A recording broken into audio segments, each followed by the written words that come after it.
Hey everyone, Tim Schofield here. It's time for a dual unboxing, this time of the P20 and P20 Pro, both from Huawei, their latest devices. One has a dual camera and the other has a triple camera. So let's go ahead and open these up, talk about the differences between the two, and also look at the world's first gradient color phones. To begin, I'll quickly show you what's in the box. Should be the exact same thing in both devices. So we could go ahead and just slide open the P20, greeted with the phone. Here's a initial look at that awesome coloring. I'll set that to the side, more on that in just a second.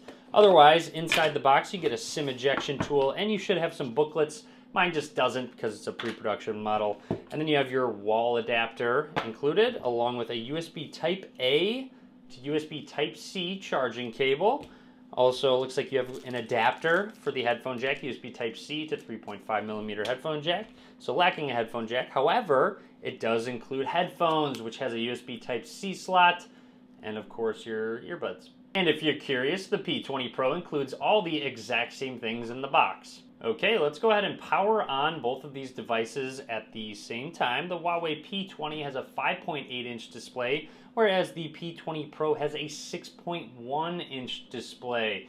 Flipping it over, you see they are both the same color. And as you shift the devices, you'll notice the color does change. Just really cool gradient lighting. I really do like the look of it. And you'll also notice some horizontal text on the back of both devices saying Huawei, and also the Leica branding, which they've partnered on previous devices for their camera technology. I'm also noticing there's a bit of a screen protector on the P20 here, so I am going to let you guys see me peel that off.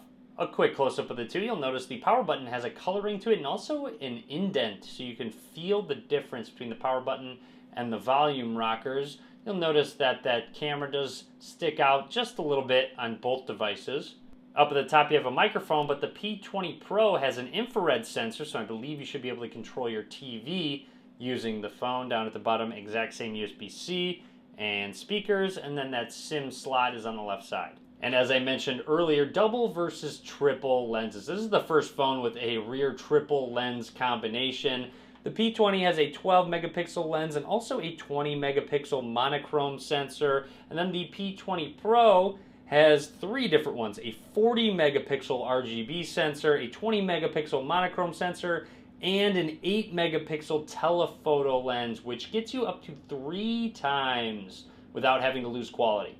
Down at the bottom is where that fingerprint scanner and I believe home button lie. And then up at the top, there are a couple notches, as you can see. A front-facing camera and then that earpiece next to it. So we are going to run through the startup process very quickly. I'll talk about anything noteworthy. Okay, let's go ahead and enroll our fingerprint, and you'll see it is on the bottom. Even though they do have slim bezels, they still decided to keep a fingerprint sensor on the front of the phone, which a lot of manufacturers really aren't doing anymore. They're opting for the back of the device. So interesting that they have it on the front. Curious to hear if you guys like it on the front or the back.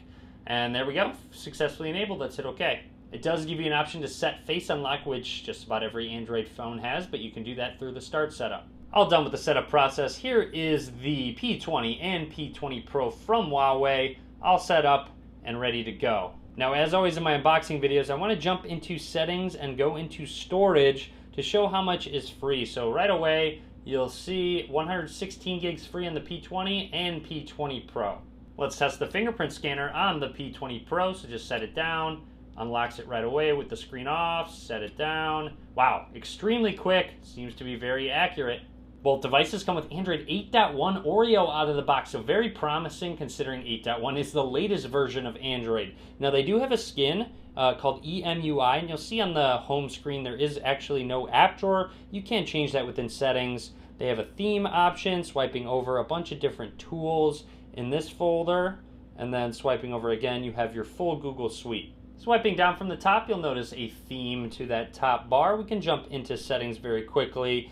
Going through, I want to jump into display, where you can change your screen resolution on the fly, whether you want the 1080p or 720p. Also, check out the notch settings right here. If you don't like the notch, you don't have to have it. Hide it. There you go. No more notch up top. I can actually get a close-up of that for you guys. I know some people don't like it, some people do. I was actually surprised on Twitter at the amount of you that actually were indifferent about it. So hide the notch. There you go. Doesn't even look like there is one.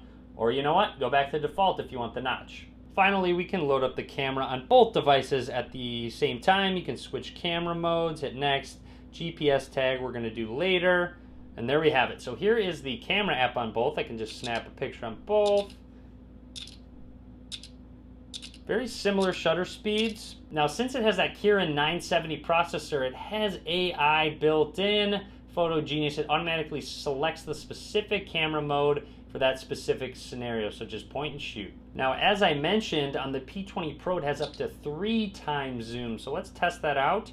Tap on this little button, and there it is, 3 times optical zoom, where you can snap another picture, sharpening, just make sure it's steady when you're zoomed in that far. Or if you tap it again, it goes to a hybrid zoom mode, which does incorporate not only that optical zoom, but also the digital zoom, so up to 5 times hybrid zoom. Lots of different mode options, whether you want an aperture mode, night, portrait, video, pro mode, so you can customize all your favorite settings.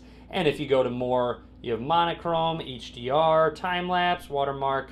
Monochrome is great. Definitely other Huawei devices do a fantastic job at taking monochrome black and white pictures. So that's it for the P20 and P20 Pro for now. Make sure you click that subscribe button so you're notified when I post some more videos on both these devices, both coming very soon. Also, drop a comment. Let me know what you think about the notch, what you think about the grading and coloring. Really interested to hear what you think about these devices, and also, of course, using these devices as my daily phone. Again, hope you enjoyed the video. Be sure to click that thumbs up.